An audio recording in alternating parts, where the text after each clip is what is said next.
चमनपुर गांव में आज राधिका और रोहित की शादी हो रही थी। बहुत ही खुशी का माहौल था क्योंकि हो भी क्यों ना हो, शादी का दिन जो था दोनों के दोनों काफ़ी खुश थे। तभी वहां पर एक लड़की आ जाती है। दरअसल ये लड़की का नाम ईशिता है। ये राधिका के अंकल की लड़की है। दिखने में काफ़ी हॉट थी। आज वो बोल रही कि वाह जीजू, आप क्या लग रहे हो, इतने हैंडसम लग रहे हो कि मेरा तो दिल ही आपने लूट लिया। मेरा तो मन ऐसा कर रहा है कि आपको शादी के मंडप से भगा कर ले जाऊँ। तो जीजू बोलते कि यार तुम ऐसी कैसी बातें कर रहे हो, कैसी साली हो तुम। दोनों खड़ा खड़े बैठ कर देख रहे थे। उनकी रोहित की शादी हो रही थी। तभी उनकी विदाई का समय हो जाता है और धीरे धीरे उनकी विदाई हो जाती है। तभी वो सोच रही थी ईशिता कि मैं तो अब तुमको ऐसा पाके छोड़ूंगी ना कि तुम भी देखते रह जाओगे।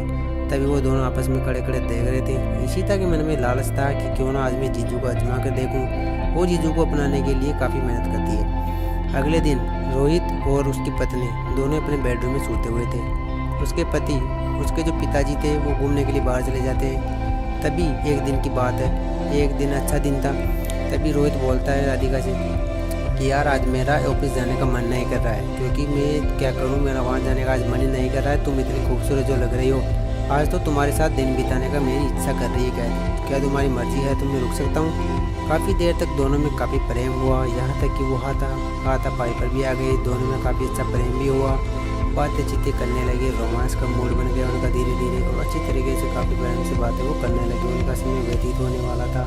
अच्छी तरीके से बोल रहा था कि मैं तुमसे बहुत प्यार करता हूँ। तभी थोड़ी देर में वहाँ पर ईशिता आ जाती है। ईशिता को देख के दोनों अलग अलग हो जाते हैं कि हाँ हाँ ईशिता आओ, काफ़ी दिनों बाद में आई हो। ईशिता बोल रही क्या मैं अंदर आ सकता हूँ, तुम्हारा रोमांस खत्म हो गया तो मैं अंदर आ सकती हूँ। तभी उन दोनों के हाव भाव अचानक से बदल जाते हैं क्योंकि वो रोमांस करते हुए पकड़े जाते हैं। तभी वो चुपचाप आगे खड़े हो जाते हैं कि आओ आओ ईशिता। ईशिता बोलती क्या मैं अंदर आ सकती हूँ, तुम्हारा रोमांस खत्म हो गया तो। हाँ ईशिता क्यों नहीं, तुम अंदर आओ, तुम्हारे लिए तो ये घर है, तुम्हारा ही तो है, क्यों टेंशन लेती हूँ। अरे दीदी, तुम और जीजा जी तो दोनों प्यार कर रहे थे। अरे मैं तो इसको ऐसे ही प्यार करता रहता हूँ, आज मेरा मन कर रहा था इसे प्यार करने के लिए, मैं आज ऑफिस की छुट्टी ले लिया भैया, चलो आज यहीं रुक जाता हूँ। ये बोलकर वो तो वहाँ से चला जाता है और ईशिता से हाथ मिलाता है। ईशिता भी बहुत चालाक थी। वो बोल रही थी कि तुम तो बदल ही गए, मेरे से तो बात ही नहीं करते हो, काफ़ी समय हो गया शादी को। तब वो बोलती है कि चलो ये बातें तो होती रहेगी, तुम आओ बैठो, चाय पानी पियो, काफ़ी दिनों बाद में आई हो। वो चाय बनाने के लिए चली जाती रसोई के अंदर। ईशिता और रोहित दोनों बैठे बैठे काफ़ी देर से बातें कर रहे थे। वो बोलता है क्या हाल चाल है, ये बढ़िया है जी, आप सुनाओ। ईशिता के मन में तो कुल मिला के एक ही बात ही थी कि वो तो उसको रोहित को पाना चाहती थी। तभी तो वो यहाँ पर आई थी। वो रोहित को लोग कमरे में चली जाती है। तभी दोनों कमरे में चले जाते हैं आराम आराम से। वो अचानक से गिर जाती है। रोहित उसको पकड़ लेता है, जबकि वो गिरी नहीं थी, इसकी चाल है। रोहित बोलता है कि क्या तुम ठीक हो, कोई समस्या तो नहीं है। हाँ मैं बिल्कुल ठीक हूँ, कोई समस्या नहीं है, तुम बताओ। धन्यवाद, तुमने मेरे को पकड़ा, मेरी सहायता की। और वैसे भी मुझे तुम इतने हैंडसम लग रहे हो कि मैं क्या ही बताऊँ। रोहित का तो हाव भाव बदल जाता है। तभी रोहित की पत्नी वहाँ पर चाय लेकर आती है। इन दोनों को ऐसी हालत में देखकर सोचते हैं कि क्या हो गया। तभी वो बोलता है कि भी गिर जाती, गिरते गिरते मैंने इसको पकड़ लिया है, चलो चलो कोई बात नहीं, थैंक गॉड इसने बचा तो लिया। ये बोलकर तीनों कमरे में चले जाते हैं चाय लेकर। तीनों मस्ती से बैठकर चाय पीने लगते हैं, चाय का आनंद लेते हैं और काफ़ी कुछ मीठी मीठी आपस में बातें करते हैं। तभी ईशिता वहाँ से चली जाती है। अगले दिन ईशिता फ़ोन मिलाती है रोहित को। रोहित ऑफिस में काम कर रहा था। रोहित फ़ोन उठाता है। हाँ ईशिता बोलो, क्या बात है। ईशिता बोलती कि क्यों ना आज मेरा मूड कर रहा है तुम्हारे साथ कॉफ़ी पीने का, क्या मेरे लिए कॉफ़ी पीने आओगे। यहाँ पर क्या था, रोहित ने बोल दिया कि हाँ बिल्कुल आ जाऊँगा। थोड़ी देर में रोहित वहाँ से ऑफिस के लिए छुट्टी लेकर चाय पीने के लिए निकल चुका होता है। वहाँ पर कॉफ़ी शॉप में उसका इंतज़ार कर रही थी ईशिता। 2 कप कॉफ़ी के पड़े हुए थे टेबल पर, वो बैठी हुई थी और बेसब्री थी उसका इंतज़ार कर रही थी कि कब वो आए और उसके अपनी जाल में फंसाऊँ। तभी थोड़ी देर में वहाँ पर वो आ जाता है। वो आते ही उसको रोककर उसके गले लग जाती है और एक किस कर देती है। वो हाव भाव बदल जाते हैं। अरे ये क्या बात हुई, मैं तुम्हारे जीजाजी हूँ यार। अरे कोई दिक्कत नहीं जीजो, आजकल मॉडर्न ज़माना है, ये सब चलता है, इसमें कोई बड़ी वाली बात नहीं है। आप तो आओ, चाय वाय पीते हैं, काफ़ी दिन हो गए मिले भी वैसे भी। अरे ईशिता, मैं तुम्हारे लिए तो काम छोड़ कर आया हूँ, तुम मुझसे ऐसी बातें कर रही हो। इतने में बोलकर ईशिता अपने जीजाजी का हाथ पकड़ ले जाती है कॉफ़ी के अंदर। चलो भाई बैठ के कॉफ़ी भी पीते हैं। कॉफ़ी पीने लगते हैं वो दोनों और आपस में मीठी मीठी बातें करते हैं। थोड़ा रोहित भी खुश था, चलो कोई बात नहीं, आज कॉफ़ी पीने का मूड बना। ईशिता काफ़ी खुश थी कि चलो मेरा प्लान कामयाब होने की तरफ जा रहा है धीरे धीरे। दोनों के बीच में काफ़ी देर तक मीठी मीठी बातें हो रही होती है। और वो भी क्यों ना हो, माहौल भी ऐसा ही था। इधर तो ये रोहित छुट्टी लेकर आ गया और इधर ईशिता इधर गिरी हुई थी क्योंकि उसको तो इसे पटाना जो था। चाय पीकर वो वहाँ से निकल जाता है धीरे धीरे अपने घर की ओर। ये बोलती है पीछे से कि तुम कितना ही मेरे से भाग लो जीजू, मैं तुमको फंसा के जरूर रहूँगी अपनी जाल में, तुम मुझसे बच नहीं सकते।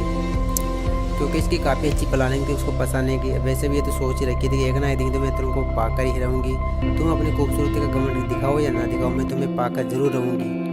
अगले दिन ऐसे ही धीरे धीरे चलता रहा। रोज़ वो कॉफ़ी पीते आते, रोज़ मीठी मीठी बातें होती। काफ़ी दिनों तक ऐसा ही चलता रहा। समय बीतता गया धीरे धीरे। एक दिन वो अपनी पत्नी से बात कर रहा था कि यार ऐसी बात है, तुम्हारी वो बहन जो ना वो मेरे से इस प्रकार से कुछ रिलेशन रख रही है। तब उसकी पत्नी बोली हाँ हाँ चलो कोई बात नहीं, वो थोड़ी व्यवहार की ऐसी है, इसमें कोई बड़ी बात नहीं, लेकिन फिर भी तुम सतर्क रहना।